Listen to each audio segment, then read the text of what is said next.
Yo, what's going on, everybody? What's going on? What's going on? Welcome to another Lions Den with Seth. I'm Seth, y'all. Hopefully everything is good with you and your family. If you haven't been here before, welcome. And if you are returning back, welcome again. Hopefully, y'all, everything is great with you.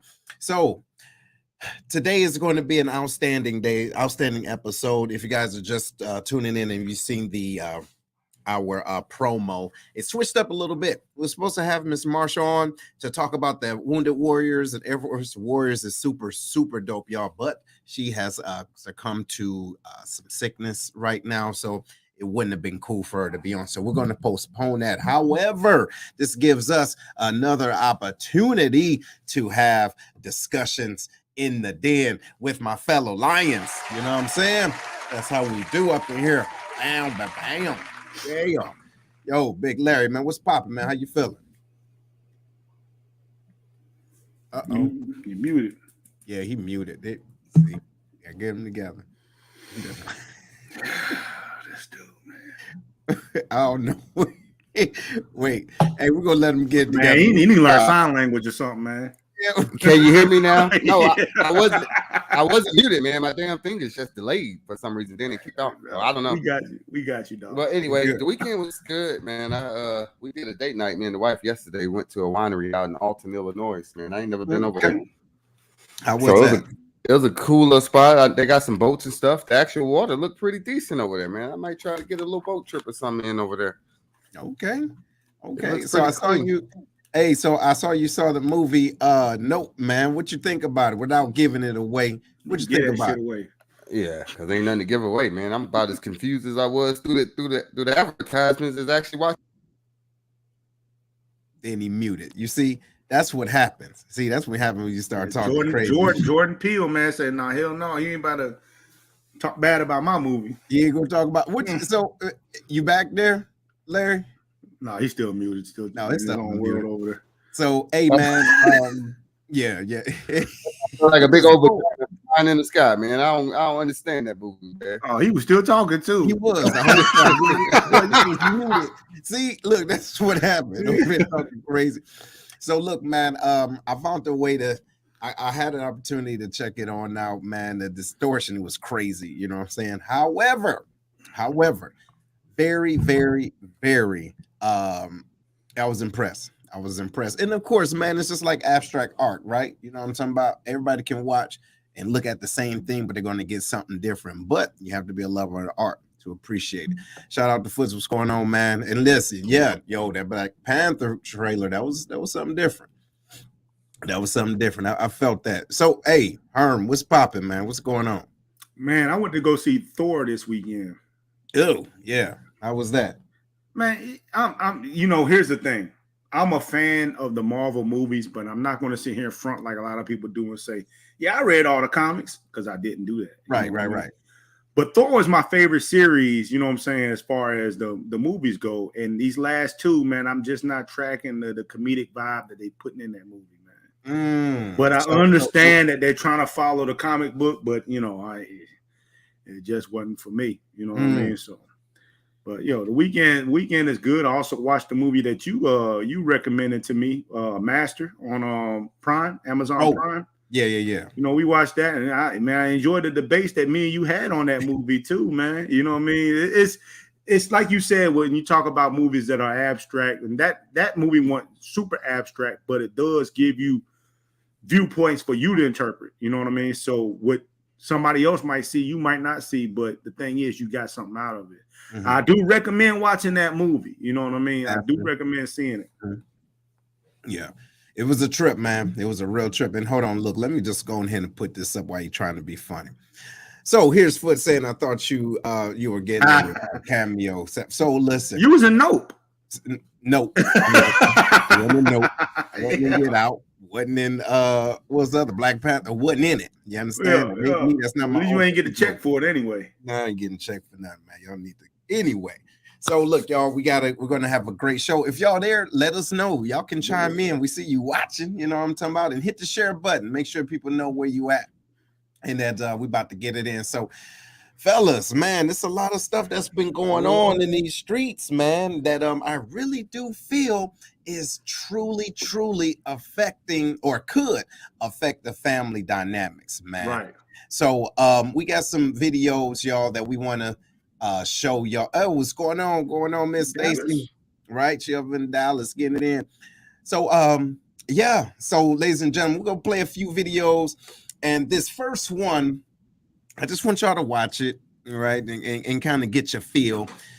Don't worry about the theatrics, or not necessarily the theatrics, but the language and everything, right? But it's a little outline. A lot of the stuff is kind of blurped out, but we grown though. That. Yeah, we're grown folks. We're grown folks. Jennifer, what's going on? What's going on? Oh, Texas is in the building. Texas is up in it. They getting it in. Shout out. Okay, y'all. So here it is. We're about to get this in, and then Herm, I want you to lead off with this discussion. Y'all ready? Let's go. Yeah. I heard like you talking to Nicole. Why are you talking to Nicole about I wanted me? to. Bad about me? Because I wanted to.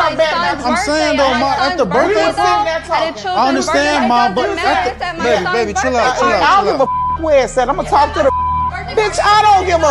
Do not call me a bitch. What the is your problem? Bitch, I'm telling you, you better shut the Man, chill out. I'm telling you, you better chill out. You wrong. You stupid. That bitch right there. Ain't nobody calling me. Come on. Bitches, you up. Whatever, man. Whatever, man.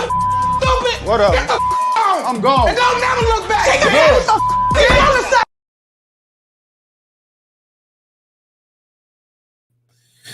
Woo! So check this out. Now, of course. Let's start off by saying it's a small clip of something that's in this family's life, so we don't really have the whole story, right? So we're going to talk about this clip. We're not necessarily going to talk about the people in this clip, but we're going to talk about family dynamics a little bit. In this clip, I guess this show is from this clip is from a show called Young and Pregnant, right? That man that was sitting in the middle of those ladies was having a child with the younger lady that was sitting, I guess, to his right of him. And he was having a discussion with his mom and his sister present. And they was asking her why she had a conversation with somebody named Nicole. Don't know who Nicole is, not important. At the girl's son's birthday party, which is, I'm assuming this is her grandchild. And the mama is upset because it seems like she's saying, who are you to question me? Then she calls the young lady out of her name, and then everything went haywire. The question is, as that man, I can only imagine, the situation that he's in, because that's the woman he's having children with. And this is his mother and his sister. And they about to go to blows. They about to go to blows with her while she's supposedly pregnant. You know what I'm saying? They called her out of her name, and then they was ready to fight. They was ready to fight her. You know what I'm saying? So here's my question. As a man, and you're in that situation, right? You got to think about it kind of for both sides. This is your lady, you know what I'm saying? This is the person you vow to protect and take care of. And your family still look at you as like, you are family. You know what I'm saying? You've always had our back. You know what I'm saying? That dude's sister, you know what I'm saying? He was probably the only one to ever protect her or whatever. What do you do when you're in that situation? How do you mediate and how do you move forward from that? Go ahead, Big Larry. What you think, bro? Yeah. So can y'all hear me first off before I start Yeah, talking? we got you. Yep. Thank Good. All right. God. Yes, we can. Let's go. So in that situation, man, I would say one, you got to know your audience. Okay, so you should know your mother, your sisters, and fathers, or whatever, whoever's in the room. And then two, the way to mediate it is you got to set the tone, man. If that's your girl, that's your lady, that's your wife, she's pregnant, you got to set the tone. Hey, this is my lady right here. It ain't gonna be none of that physical stuff. Can't be disrespecting her, calling out her name, and then you do the same thing for your old lady if she disrespecting your mom and calling her out her name. Right. So you just got to stay neutral on both sides, and let's talk like adults as much as we can. You know, everybody's at different levels in adulthood, right? And emotions run high, so you got to have a real good sense of emotional intelligence of yourself and your audience too. So in that situation, I hate to say it because it sounds like it's a TV show or some kind of reality show. Yeah. So sometimes, man, they do shit for the camera. Excuse my language, but they do it for the cam. So I don't know how to really take this. Is it really a serious issue, or is this just we got to be rowdy because we got to get our ratings up? So if I'm speaking from pure context, right? If it's a real situation, taking out all the skeptics or whatever, I would just say, hey, I would try to be the mediator, not try to take sides so much, but just say, hey, mom, this is my old lady. Yeah, old lady, this is my mom's. If we don't talk, let's talk, you know, with some respect. Really, respect is the biggest thing here. So what I would say is anything on TV is not everything, right? But in this situation, there is a true dynamics of the truth of reality there. So what I seen is a level of comfort that the mother and the sister had to turn up. All right. Now, I would just go so far to assume that the reason why they have that level of comfort is because it was allowed before. And the man in that situation, right? He is the one that creates that tone. You see what I'm saying? He creates that tone. So I believe, and I could be wrong, there was just a small, snapshot of it, but that environment had to be created from somewhere. Now, they maybe just didn't like her for multiple different reasons. However, if he had nipped it in the bud before versus right then and there, I think that it would have been a little bit different. So what do we do at that point, right? Because the mama yelled at him, "Don't look back." Now we all know people yell things because the heat of passion, right, or anger or whatever. Yeah. You know, she really ain't really trying to disown her son. At least we hope so. Correct. So whose responsibility is it at that point to try to mend those fences? Well, I mean, I think it's a mutual thing, just like everything. It's a mutual, like in that case, man, you can't have a logical situation in an emotional, or a logical conversation in an emotional situation. Right. So, in my opinion, the ether that she was spewing, that came from somewhere. Right. It was deep rooted, bro. Mm-hmm. You know what I'm saying? She was everything but a child of God, wasn't she? I'm telling you, and she was ready. And it just seemed like she was sister jumped up, ready to fight, man. Ready, bro. So it's more than just doing this for the gram, doing this for a check. You know what I'm saying? Because some people just naturally out of line like that, and then not just that. Consider this: his family may feel as though the young lady is pulling him away from something that they are comfortable in, and that could cause some level of disturbance or emotional turmoil there. I got a question for Larry. Yep. Larry, in that instance, right? Let's look at it from the family point of view, right? So the father, I'm not the father, but the son and the father of the child was having a conversation with the mother, right? And the girlfriend or whoever she is to him interjects. And that's what really set the mom off, right? You know what I'm saying? The conversation was between the son and the mother. Now, at what point do you like, hey, you know what I'm saying? Like, this is my mom. I'm talking to my mom. You need to chill out. You know what I mean? Because I know how my mom is. My mom is going to be my mom, right? You know, is there any responsibility on that end? Like, look, don't just butt into these conversations. Sometimes these conversations ain't for you. What you think about that? Yeah, I would agree. Like, you got to kind of set the tone. Like, hey, this is us talking. They're not talking about you, so there's no reason for you to interject and have that conversation. But you know, this family dynamic ain't no telling how long they've been going at each other's throats and what set this off either. So we only had a short clip. So who knows? Maybe the parents are just really disrespectful, and some people are always on the offense or the defense, depending on how you're looking at it. So maybe she just was like, "Hey, I know how they're gonna go. They're gonna come and attack me, so let me be on offense and let me give my 2 cents." So, in that situation, I would just say, "Hey, all right, hey, babe, let us have this conversation. Like this is not about you right now, or you know, to something not necessarily telling her to, that too, or not telling her to shut up, but kind of telling her politely, like, yo, let me handle this because it's gonna go left." Yeah, because you above all people should know how your parents is, right, Seth? That's what I'm saying. You see what I'm saying? So the thing is that if I am, and look, I'm gonna be completely transparent. There was a situation, there was a time in my life I had to do that. You get what I'm saying? Just because of whatever the relationship was with my mother and my ex. You see what I'm saying? There was just a climate of, I was to say, a level of familiarity that my mother felt as though, well, you know, I can poke fun at this. Like, hold on. No, that's not what you do. You see what I'm saying? But then, so I had to be the one to say it stops right here. But there are some individuals, men, women, when it comes to their mothers or the matriarch of the family, they don't say anything. They don't say anything because they don't want to hurt someone's feelings. But at the same time, you look at who you are truly hurting. Not only are you hurting the spouse, your spouse, or whoever it is, the parent of your child, but you're also hurting that child too, because that child can see, if this child was born, right, and alive, can see how you are placing that hierarchy in the family. You also hurting your future because it's the person you chose to be with. You know what I mean? And folks got to understand that, you know, even if you don't like the person that they picked, you know what I'm saying? It's not your decision who that person is going to be with. Mm-hmm. That's not always, it's your child, but they're an adult, right? You know what I'm saying? They're an adult and having families now.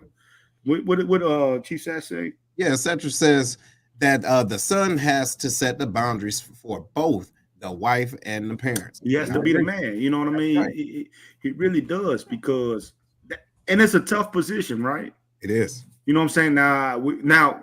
Just looking at that dynamic, we don't know these people, but let's just assume he didn't have a father in his life because he's not there, right? Mm-hmm. So, you know, for the most part, just assuming looking at this dynamic, we don't know for sure. Mm-hmm. He basically taught himself what it's like to be a man. Correct. With the help of his mom. Correct. You know what I'm saying? Now he's put in the position of like, yo, I got to exert dominance and take control of the situation. Mm-hmm. Because the whole time my mama, you could tell the mom has always been dominant. She said whatever the hell she want to say. See? And say, I mean? No, I get you. So look, hey, shout out to Miss Crystal. She says, I think the family forgets their places sometimes, right? He's your son and brother, not your husband. Yo. Bam. Yo, I don't think that. Yo, let's check it out. They may feel that they're losing him because he's not around as much. And she says that I've never seen this, but he could be the male figure in the house. They're scared to lose that. Bruh. I had a friend that was like that, man. You know, there's a lot of men that like that, but I had a friend that was like that, and it drove him all the way to the ground, to where he was trying to, you know what I'm saying, make sure he take care of his family, but also still cut grass for his mom and them, you know what I mean? Because it was the only man that they knew. See, you know, so he was trying to run 2-3 households by himself because they looked at him as he's the man of the house still after he had his own family and kids. And that, you can't sustain that too long. You can't. You really can't. And then said, well, I don't need no man. I got you. No. You need one. You need something. You know what I'm saying? You better get on the app or some shit, you know what I mean? Because you need something. But there was another male in the video, though. I didn't know who that was. No, I think that was a TV person. Look, that was the cameraman. Yeah, that was like one of the producer cats, man. We talking about one with the ass crack showing? Yeah, the big dude in the red shirt with the mask on. I think he was trying to stop the fight. Yeah, I think that's one of them people that, you know, they had them people out there for that stuff. Gotcha. You know what I'm saying? He's a security guard, huh? Yeah, but so I mean, I think that makes sense, man. And so America and everybody that's in the den, what do y'all think? Do you and are you ready to create that line, right? When it comes down to you, your household, your unit, to not let individuals infiltrate that, right? Just for the sake of who they are. You get what I'm saying? Just because your mom and your uncle, your auntie and all that does not give them the right to talk to anybody, the way they feel. But now on the flip side, what do y'all think about your significant other going at your mother, your sister, or whatever? You know what I mean? Just trying to talk reckless just because of you. They feel like that's tough though. Go ahead, Larry. I'm a big fan of just general respect, man. Like if we can't talk without the emotions and all the screaming and yelling, I automatically back out of those conversations anyway. Because if we're just over talking each other, nobody's listening, you just listen to respond, it's an irrelevant conversation to me. And I'm one of the ones, a true Aries. I'll walk off and say, forget it. Talk to me later. But I'm just saying in this situation though, somebody has to be, I guess, the person with the bigger understanding, or somebody that has to have some sort of sense of when things are going left, you got to kind of keep the peace somehow, some way, and try to get some sort of normalcy in the situation. Because otherwise, if we're over talking each other, it's no point in talking. But let's ask this question though: like if they steady going at the person that you chose, say your wife, you know what I'm saying? Because girlfriends, whatever, man. But say your wife, they steady going at your wife, and your wife was like, I gotta say something for myself eventually. You know what I mean? Like, what do you do about that? Because every time your wife come around, they got something slick to say. You know what I'm saying? Always saying, saying something. You know how people can get slick every now and then. They try to down talk them every now and then, and then your wife is ready to go off so she can get a respect. How do y'all handle that? And so, what do you do? In my talk, what I feel is though, and another side of being an Aries, everything needs to be established before you go out the crib. You know what I'm saying? Say, listen, you know how so-and-so and so-and-so is. Now, I'm going to ask you not to trigger that person because they always ready. They got a short fuse. Now, the thing is, we supposed to move together as a team, as a unit. If you do something, after having this conversation, if you do something outside of what we talked about, now that means you really want to do that. You wasn't thinking about our unit. You was thinking about your ego, or you was operating out of your ego and your pride. Ain't nobody go talk to me. They got to grab shit, right? Ain't nobody go talk to me. I don't care who it is. Like, okay, so it was ready to turn up. You see what I'm saying? Right. So, but now imagine, like, say I'm going. Nah, I want because I love my in-laws. But imagine you about to go to your in-laws and you got these set of rules. You the only one that has to follow these rules, right? Everybody else doing whatever the hell they want to do. I'm on that Jack Daniels tonight, but anyway, everybody want to do what the hell they want to do, but you got to follow these rules, or you on eggshells, right? Eventually, man, you're gonna want to crack one of them eggshells because, man, who they talking to? But man, listen. At the same time, keep this in mind: not every relative is relevant. You understand what I'm saying? So you have to decide, look, do I still want to, just because they're my relatives, do I need to put myself in this situation over, and not just me, put my spouse in this situation over and over again because I know they out of line. Hey, look, shout out to Patrick. So Patrick says, nobody has to live with a choice in your marriage / relationships, but you and your significant other, and outside opinions are inevitable. And all that, but all business needs to be handled in-house, right? Because it's not everyone else's man. See, Patrick's my cousin on my wife's side. Okay. You know what I'm saying? He get it. Yeah, he may. So he's also one of them guys upset that Clarksville got the #1 barbecue in the nation. I'm talking about this damn He from Kansas City. So I'm just saying, Patrick, if you listening, man, Clarksville still has better barbecue than Kansas City. I didn't make the list, but go ahead. I digress. And then Foot says, "Are totally bro. Some folks are just ready to pop and start something just because they love drama and create divides within the family." And that's what I'm saying. You see, so we have to understand what's in our home. We have to understand our spouse, and like you said, Larry, we got to understand the audience, right? Because there's some people that's just ready to turn up. As a matter of fact, they didn't like them when you introduced them. They wanted, so they was wait. What? I'm ready. Bow. Right? They just ready to turn up for nothing. You could just say, "Hey, I want to change the channel." You know what I'm saying?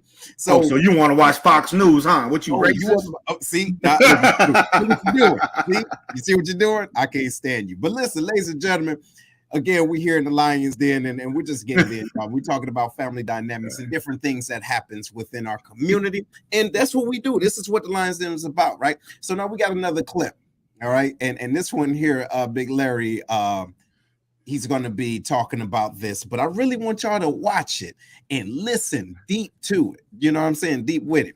All right, let's get it. As guys that have made money is making sure that our kids understand that everything not easy. And it's hard too because you want to give them everything. Habib was on me the other day about that. Like, Lil Daniel got a chain. He got a real nice chain, and he was like, "Why you give this guy gold?" He goes, "Don't make this guy a small fish for a big fish, because there's a kid out there that don't have what Dan has. And when he doesn't have that, he's working harder, right? So it's like finding that balance to make sure that that dude is not too spoiled. My kids aren't too spoiled, but I'm kind of like, I'm soft, man. I be crying, loving on them and shit, hugging them. So, sorry. So, ladies and gentlemen, what you think? Go ahead, Larry, man. I'll let you tee that off, man. Yeah, so the point is, we had a conversation at work on Friday that kind of that spiraled this conversation, right? We was talking about just us growing up, different decades. I work in the office of different generations of folks. And one of the things my supervisor said actually that sparked this conversation was, he was like, yeah, I think over the time we've overcompensated for our children as we grow up. We kind of give them everything that we wanted to give them everything that we didn't have coming up, you know, depending on how you was raised. So, and I felt that, because I'm like, yeah, I found myself in the same situation. And then a few weeks before that, there was a meme that was out that I posted on my page that said, you know, we're I think it said something like, we're ghetto parents raising suburban kids or something like that. Because you know, the way we was raised was totally different the way my kids are raised. They're truly suburban kids. I will tell you that. And it's funny, when I go around family and friends, you know, they like, hey, you know, your daughter and your son, they talk, you know, pretty proper or whatever. I don't pay attention to it because, you know, I grew up with them. It doesn't ring the bell with me, but to them it does. And that's a separate conversation. But what I'm getting to is, I do find myself giving them just about any and everything that they want, you know. But where is that fine line between giving them what they want, what, you know, all the things that you think they deserve versus spoiling them, like just to the point where they're spoiled rotten, and now when they become teenagers, which I'm going through this right now, where they're going through and they're starting to go cross over to adulthood, and you just see them doing things. It's like, man, when I was coming up, bro, I had a job at 14, I ain't never looked back, you know, that kind of stuff. They didn't come up they're not coming up like that. So that's kind of where this conversation is going. It's like, are we spoiling them too much to the point where now when it's time for them to get out, we like, well, hey, man, you know, when I was 18, I was doing this, that, and the other, and I was making decisions and choices, and what the hell are you doing? You know, so, you know, let's talk about it. Man, what you think, Herb? Man, here's what I think. As a kid, you know what I'm saying, when my parents first got divorced, you know what I'm saying, and my mom and my biological father first got divorced, I grew up with my mom doing everything for me, you know what I'm saying, but we didn't have the financial means, right? You know what I'm saying? So I was spoiled in the physical aspect, but we were poor as hell, right? You know what I mean? So I knew what it was like to be made fun of because of my clothes and all that type stuff. So I wanted to always make sure my kids never knew what that felt like. So I knew how that felt going to school and be like, oh yeah, he wearing his every Wednesday shorts. You know what I mean? Like, that is a tough feeling as a kid, you know, I'm growing up. And then you look at your kid like, man, I'll make sure my kid have whatever they need so they don't have to at least face that, right? So I, you know, what Daniel was talking about, I understand, because I also see that in my kids, because they never had to face the stuff that I had to face, getting made fun of because of my clothes. So, you know what I'm saying? I had to make sure my character was intact. I had to make sure my jokes was intact. You know what I'm saying? I had to make sure that, you know, I never expressed they hurt my feelings. You know, I had to grow up tough like that because we didn't have a lot of financial means, and I lived in a trailer, you know what I'm saying, for the first few years. So, you know, my kids don't know about that. So everything they hear, you know, is going to break them down. Right. You know what I'm saying? Like, oh my God, it's the worst thing on earth. You know what I'm saying? But my kids are getting a little bit tougher now. So when Daniel talk about, I want to give my kids everything, because where he came from nothing as well. You know, so he don't want his kids to feel the same thing, feel the same pressure of, man, these kids got on Nike, I got on Franklin's. I got on Jordache shoes from Payless. All right. Man, I had a pair of Reeboks that I wore for 4 years because I want to get another pair. And my socks were showing and everything. I still wore them hoes, man, because I didn't want to get made fun of no more. So I was pumping them thing, air coming out of them and everything, man. Stop it. I ain't lying to you, dog. I mean, so man, my take on this is this, bro. You know, I believe it's each generation's responsibility, okay? Responsibility to set up the platform and the road for the next generation within our family to make the road a little bit better and a little bit easier. You get what I'm saying? That's the whole point. Because if you think about it, there's individuals that's in our family right now that died to keep us from doing the things that they had to go through. Now, that's one point. The other part of it is this, man. I think that we're operating now in a different space of obviously technology and understanding of life. So there was times when our, let's say our grandparents or even parents, they were still in survival mode. Yeah. You see what I'm saying? It was just trying to survive. So luckily we're in a position, very blessed, to not necessarily have to survive and scratch and survive. So now we can actually provide, but also provide a little bit more. So like, for example, for my daughter, right? Her birthday was just the other day. Shout out to her, right? Turned 11 years old, right? And I mean, beautiful, beautiful young lady. So, but with the same time, am I able to give her what she wants? Yeah. But now I can communicate why I'm able to give her what she wants and what she needs, because I'm not attached to the outside perspective of what a child has or has not supposed to look like. I'm not being drawn by that, because we have different generations that will say, yo, I got to keep my child in the best thing, the best Jordans, blah, blah, blah, going broke doing it. Right. Nah, son, you know what I'm saying? That's not it. You know what I'm saying? However, I want her to understand and to experience the better parts of life. But however, I'm gonna say what Sat says. He says, do we have to apologize because we've raised the level of in our family? Not. Absolutely not. Absolutely, yeah. Absolutely but not. What we have to do is make sure our kids understand how we got there. So, I'm gonna give you a small story. You know what I'm saying? Like I was at the Negro Hall of Fame baseball league, not Hall of Fame, but Negro Museum, the Negro Baseball League Museum in Kansas City. Right. So we go in to watch a film, my family, me, my wife, and my 2 daughters. The national anthem comes on, and I'm the only one standing up, you know what I'm saying, with my hand over my heart. Right. And it's funny because I'm looking in the back, you know what I'm saying? I see these couples that probably talk bad about Kaepernick sitting down while it's going on. Anyway, I digress. See what you're doing? Yeah, but hold on. The reason why I do it is not that I ain't gonna lie to you that I'm ultra patriotic, but I do understand what my time in the Air Force has afforded me. You know what I'm saying? Of my lifestyle as it is now. Correct. So I'm looking at my kids. I'm telling them you need to get up. Reluctantly, my kids get up, right? And so I had to explain to my girls afterwards, after the whole thing, it's like, look, if you with your friends, you know what I'm saying, and you don't want to get up, that's fine. You know what I'm saying? But when you with your dad, you know what I'm saying, I need you to understand the national anthem, you know what I'm saying, it was the reason why you're able to live the lifestyle that you live now. You know what I'm saying? I'm not trying to tell you what you need to believe, but for your father, you know what I'm saying, humor me and stand up when you're with me. You know what I mean? Right. Because if it wasn't for the national anthem, we wouldn't be able to live the life that we live right now. Correct. You know what I'm saying? You got to tell your kids how you was able to get there. The why behind. You know what I'm saying? Because if not, all they going to be some spoiled, rotten kids that just expect shit. That's right. That's right. What you going to say, Larry?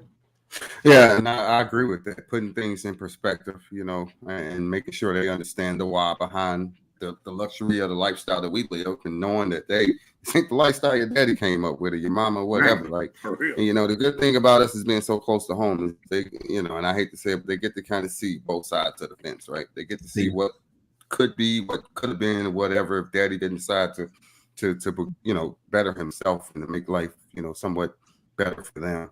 And they get to see both sides of the spectrum. So I always like to show them every side as much as I can. I like to show, hey, this is what could have been. This is where you at, but don't take none of this for granted because we can all lose it tomorrow, Lord forbid. But I'm just saying, it really, really is something to take hold to. And I'm glad we're having this conversation because some people don't have it. Kids just fall riding entitled and no sense of the why behind nothing, man. It's and that's what, and that's the key, bro. That's the key too. Why is it? And ladies and gentlemen, we're talking to you. Why do you think your kids feel like they're entitled? Just because, watch this. Just because you were able to give it to them, they feel as though they are entitled to it. I had the conversation with my daughter the other day. She was like, well, when I become 18, I don't want to leave. I want to stay here. I said, hey, no. That's not how this works. So what's going to happen is, as of right now, you're still renting, but see, you rent free. Now, when it comes down to 18, you're going to get out. But the bottom line is this: you're going to want to, get outside the house. Like, I'm tired of these rules and all this other stuff, right? But at the same time, our responsibility is to communicate with our children at the level where they are so that they can understand how you're really not that far from the struggle. You get what I'm saying? And hard work has afforded this. You see what I'm saying? I feel bad. I'm going to give a story. You know what I'm saying? 'Cause full transparency. You know what I'm saying? And this is no knock on nobody. You know what I mean? Well, they still gonna take it as a knock, man. But I gotta go with it. Let's see what my wife talking about. Go ahead, you can read it because I got everything I wanted, but it was with conversation and understanding. True. My parents also drove us to neighborhoods they grew up in, went to churches and community, and made sure our friends were diverse. And I think giving things is cool as long as they are teaching and gratefulness. You know what? My wife just saved me because I'm about to say something that y'all was gonna hate me for. But I'm gonna try to tell you. It wouldn't be the first time, but she's right. You know what I mean? We can't be ashamed of the things that we was able to accomplish. Right. But you gotta let them know where it came from, man. You know what I'm saying? Like homeless people that's out there right now, the people that's out on the streets. A lot of people are just one or two bad decisions away from being there themselves. You know what I mean? There's people out there that's one or two bad decisions away from being at a minimum wage paying job and not being able to take care of their families, and things can go bad for them. We like to make it look easy. But man, is it easy? Y'all tell me. It's not easy, but we make it look easy. We make it look easy. So our kids look at us like, man, he can do it. You know what I'm saying? He ain't doing nothing but burping. But that's what we want them to feel, right? If daddy can do it, we can do it.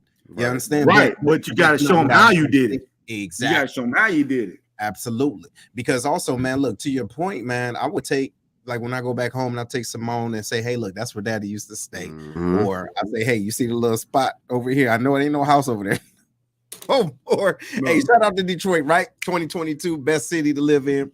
But I would say, hey, and I would see her face. She'd say, like, whatever. You know what I'm saying? But the bottom line is, right. But I want you to see that you too can do better. You see what I'm saying? However, when us being fathers or just parents don't give our children the other side of it, they only see one side and they're only expecting one side. Yeah. That's just and go ahead, Larry. I was going to say it ain't no shaming in where we come from either. It's just showing you, hey, this is where I grew up and this is what I know. So when I'm talking to you and I'm telling you, hey, stop wasting water and stop, doing all this stuff, it's like there's a point to that because we used to have to go to church to get government cheese and eat peanut butter in the bowl, all kind of stuff, brother. They don't even know about sugar water, none of this stuff they even can think about in Phantom. This is stuff that we grew up on. No, Larry, I don't even know about sugar water. What? You never heard of sugar water? You just put sugar in water and what? Just call it Kool-Aid because you want to? What is it? Hey, and look, you're so mute. But bro, you notice that a lot of people that came from nothing is never ashamed of where they came from. Right. That's know what I'm saying? Like I go by my trailer park, and sometimes nobody even know. I'll go drive by where I came from just to look at it. Ain't nothing but trees and grass there now. You know what I mean? But it's just the feeling like, you know what?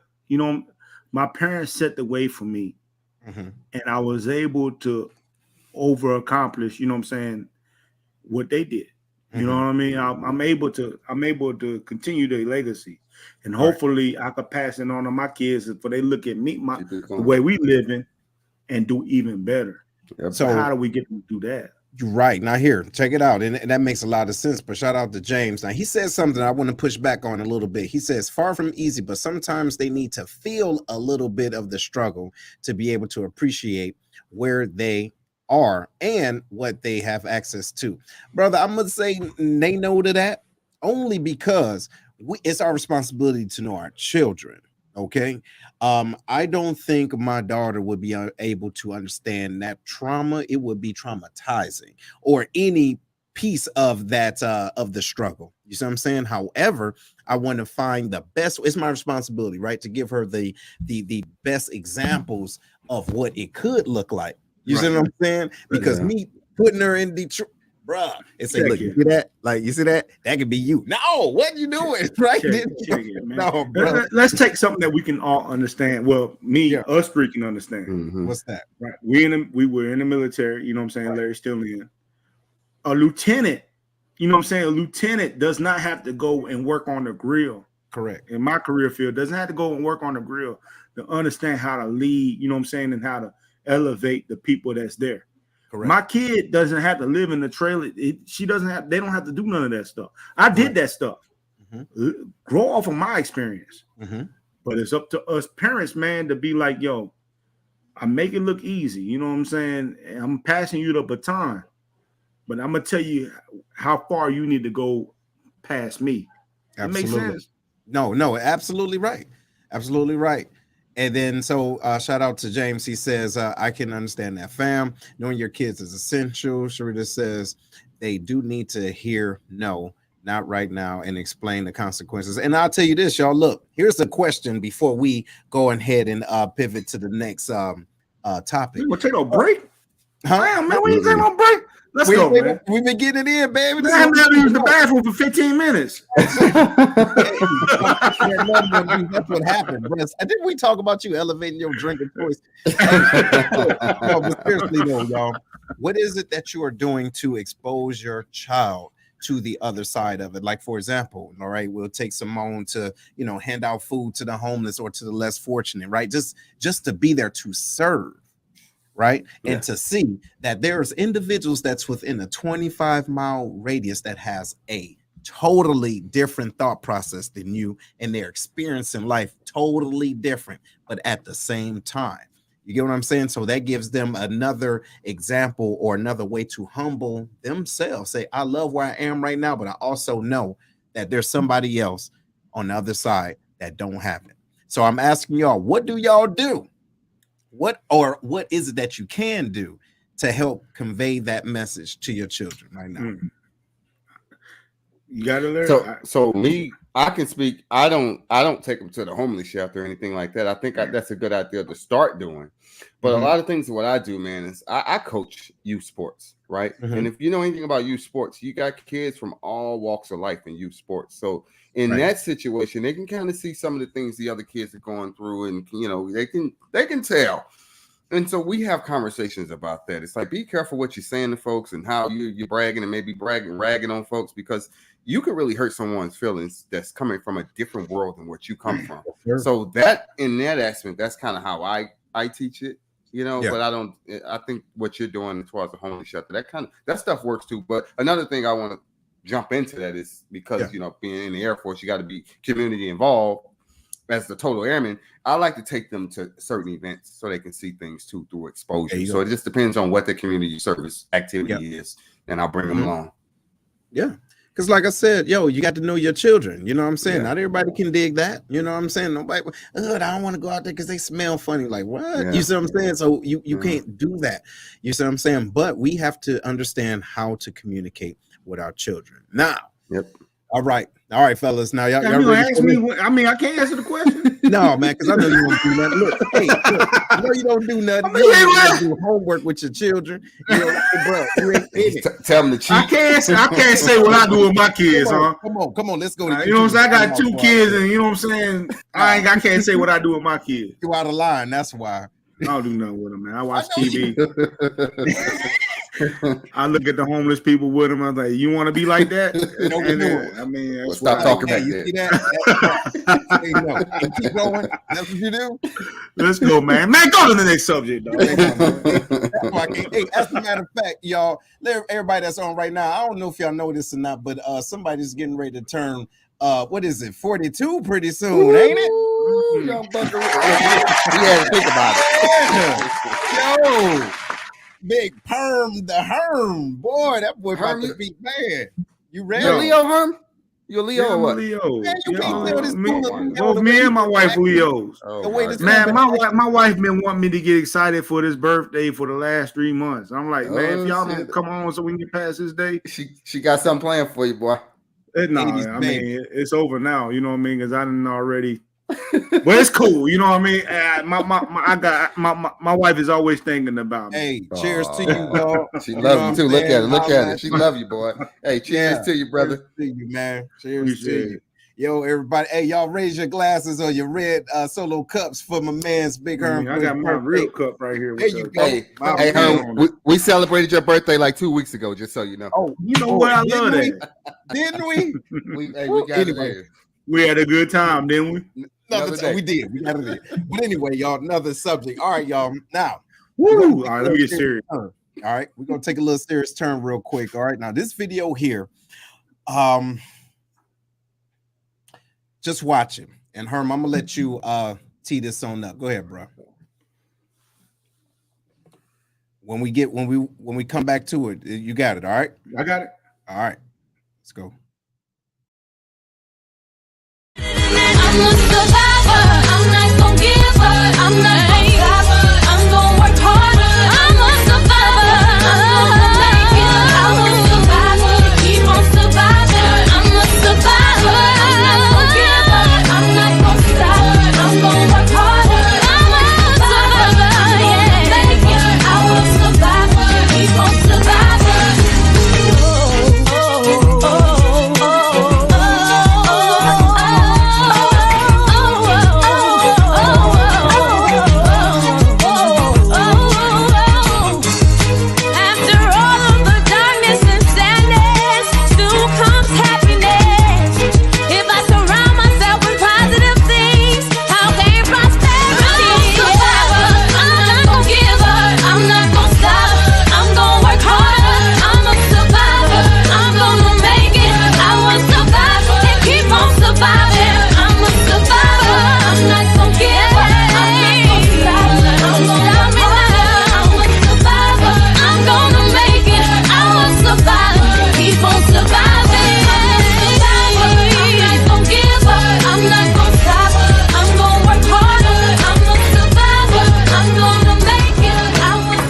Speak your truth. All right. So in this video, man, y'all watched it, right? This is a young military member, Air Force member. If any of y'all know him, please try to get him in touch with us, right? First and foremost. In the video, he talked about being molested by a cousin, appeared to be an older cousin of his, which led to a whole bunch of trauma through his youth.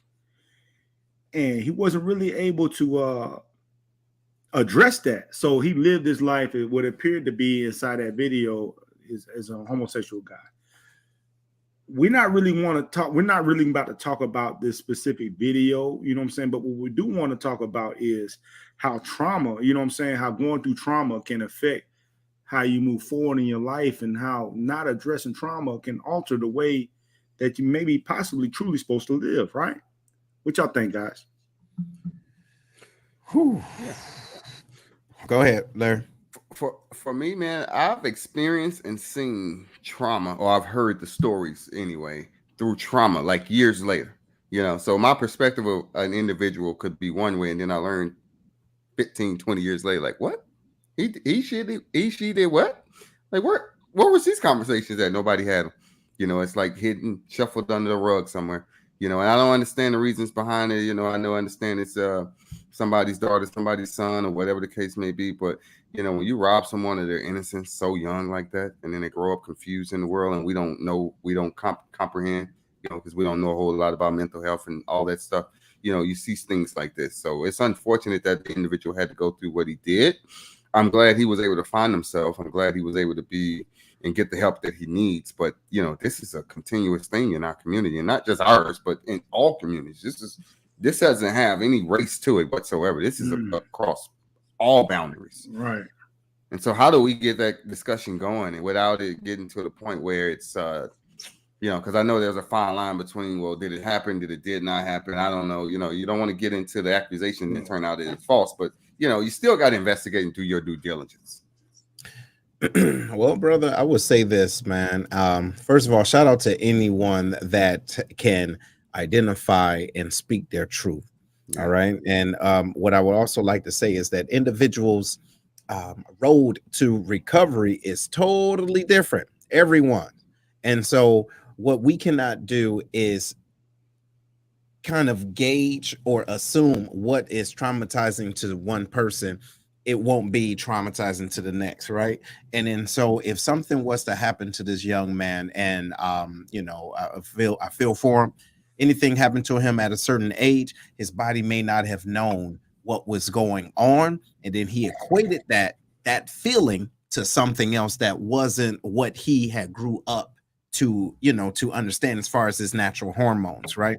And then so I don't believe that this is an anomaly, but I believe that this is the conversation that individuals are afraid to have, that say, Absolutely. hey, someone took this from me, and part of my coping mechanism is to attach a different act that's not in line with who I am. And then so either through some counseling, either through just creating the space to talk about it, individuals can find their truth. But back to your point, Larry, I believe the way that we can heal from that as a society is by being able to listen versus judge. Man, check it, man.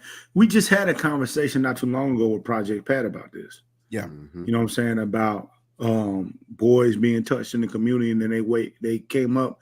Not all of them turn, you know what I'm saying? Some of them become super violent because they don't know how to handle, you know what I'm saying, what happened to them. We don't address it. So as a whole, you know what I'm saying, as a whole in the Black community, even though we said it's not just about race, but in the Black community, we don't do counseling that much. And I don't know why that is. You know what I mean? I don't understand why that is. But if we don't find a way to channel, you know what I'm saying, what we go through, it's going to come out in some kind of way. Right. You know what I'm saying? And it's not going to be a way that's always pleasant. It's going to come out in some kind of way. If we don't find a way to channel the trauma that we're dealing with, you either going to have to deal with it with the lack of being able to connect with people. Right. The violence, you know what I'm saying? You might think that you were one way when you really ain't that way. Right. You know what I'm saying? There's different ways that you might decide you want to channel this. You know, so you got to start thinking about that. Like, look, I need to before I move forward, I need to address this and come to grips with this and understand that this was not my fault. There you go. This doesn't define me. You know what I'm saying? This doesn't make me. This is something that somebody sick or a situation that was sick happened to me. Look it in the face and be like, you know what? I'm not going to let you define the rest of my life. That's right. And shout out to him too for being able to find a woman that can respect him and that can see past his past. That's and it's twerking. Right. And it's twerking. Right. And listen, he did it not even for votes. So anyway, listen. Hey, Eddie did it in uniform. Uniform with no hat on and outside. You know what I mean? Bro, that 362903 was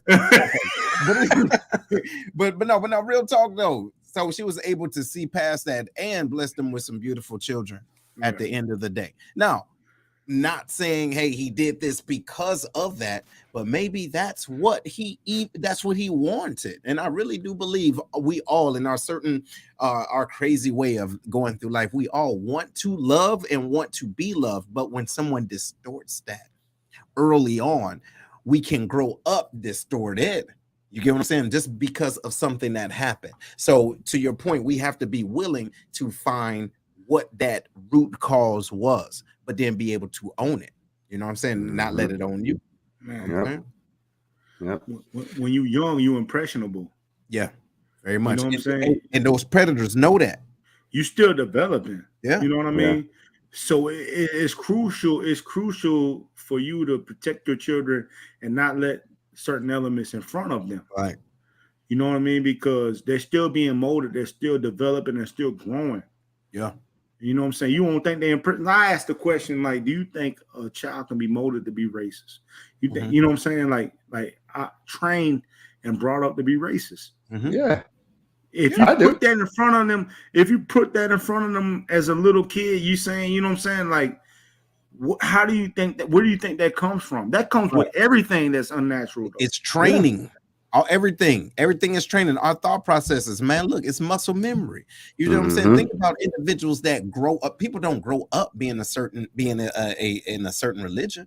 They're taught, they're trained. They don't know anything, so they're soaking it on up. So now here's the thing: when that is attached to someone you know, love, or trust, then it's going to have a heavier anchor in you. And then when you get to a certain part in life where you have to unlearn certain things, now you're like, damn, this whole time this person was telling me this from a control standpoint, and or maybe that's all they knew.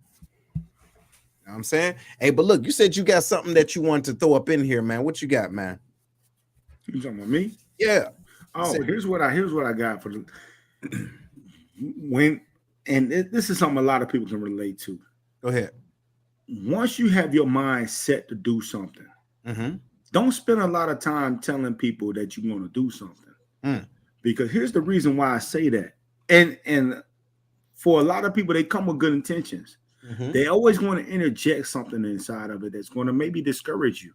You know what I'm saying? Like, I want to do this. Hey, but did you think about this? You know what I'm saying? Did you think about that? Man, if you do this, then this is going to happen. They are coming from good intentions. Yeah. But they don't realize they are holding you back from what you really want to do. You know what I'm saying? Like, they really holding you back from really, I want to accomplish this, man. This is my dream. I hear your dream, but did you think about this? And now I'm thinking about that. And now it's stopping me from what I want to do. So, you know, that's a great transition to the Black Collar Corner. My man. Listen, check this out. So here it is. And ladies and gentlemen, this is for you too, Larry. How do you keep it moving? Right? If y'all haven't checked it out, right? The blackcollarmindset.com, right? Check it on now. So it's a chapter in there about keeping it moving. How do you keep it moving? Knowing that something inside of you is given to you. It could be a thought, it could be a dream, it could be an aspiration, whatever the case it is, and you want to keep it moving and do that. However, someone you know, love, or trust is trying to tell you something that may be contradictory to your actual path. And they may be saying it out of love. They may be saying it because they want you to be careful, but how do you differentiate between the two? What you think, Larry? So for me, it comes down to simple purpose. As long as I got purpose and I got that goal, that end goal in mind, there's nothing that can stop it. You know, you can come with me with all the different what ifs and all that stuff that comes in there.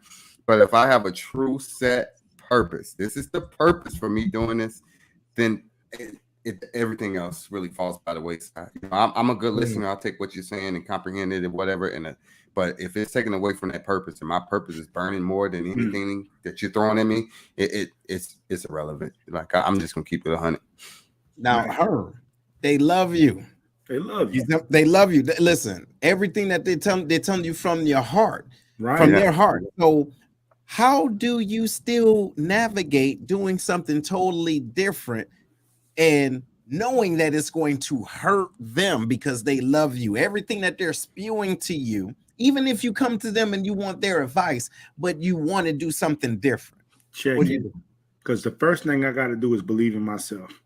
You know what I'm saying? That's the first and foremost. I gotta believe I can do it. And I gotta understand that, you know what I'm saying, just because they telling me this is not really negative, man. They love me. Like you said, they love you. They want to see you succeed. but their road to success is not the same as my road to success. And maybe I might fail. Maybe that's a lesson that I need to learn. That doesn't mean that, you know what I'm saying, I still did wrong just because I failed. That just means I learned this, and now I'm about to take that lesson that I learned and still move forward. You know what I'm saying? Like failure is all part of it. Getting told no is all a part of it. You know what I mean? And the people, it's not, I don't want to call them naysayers because they're not. These people love you. They do. They do. But they're not willing to take the same risk as you. There it is. You know what I'm saying? They're not really to take the same criticism as you or get seen in the same light as you. They love you. They trying to protect you. You got to keep that in mind. So you ain't got to cut them off. But maybe I don't tell them everything I'm going to do. Maybe I go ahead and do it and then I show them the results.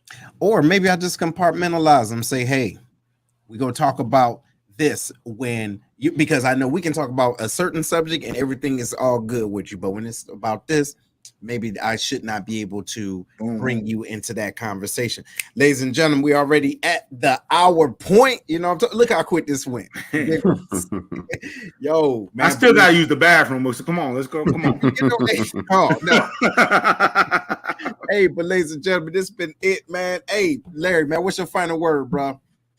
Nah, the final word is simple conversations, man. These are the type of conversations we have off stream, on stream, whatever. We have it in all our circles, even the audience. And you bring it to a platform like this and get some other inputs, and you'd be surprised at how many of us are going through the same things in life. So let's share, build our networks, and let's help build each other up. Because like they say, it takes a village to raise a family, not just an individual. And this is our village right here, the Lion's Den. Right.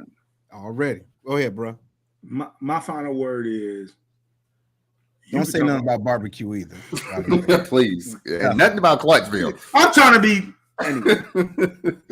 You can talk all the shit you want, right? You know what I'm saying? You can do whatever you want. But the thing is, you got to believe in yourself. And it's got to be genuine. Nobody can make you believe in yourself. If you don't believe in yourself, you know what I'm saying, to be able to accomplish the things that you set yourself out to do, you're not going to do it. Nobody's going to be able to motivate you. Nobody's going to be able to pat you on the back. Nobody's going to be able to guide you to do the thing that you set out to do if you don't even believe that you can do it yourself. That's right. So stop talking to all these people. Stop trying to get advice from all these folks and just sit down with yourself and be like, you know what? I got this shit. That's right. And go do it. That's right. And look, and just to end on that note, you're absolutely right. And y'all that are listening, or that will be listening later, right? Because we got a nice audience overseas right now. Stay connected to your source. All right. Whatever your source is, however you identify it, stay connected to your source and not other people. All right. Because it's yours for a reason. So look, y'all, we appreciate y'all. This is what we do here in the den, y'all. We're going to see y'all again next week. Right on. Right on. I love it.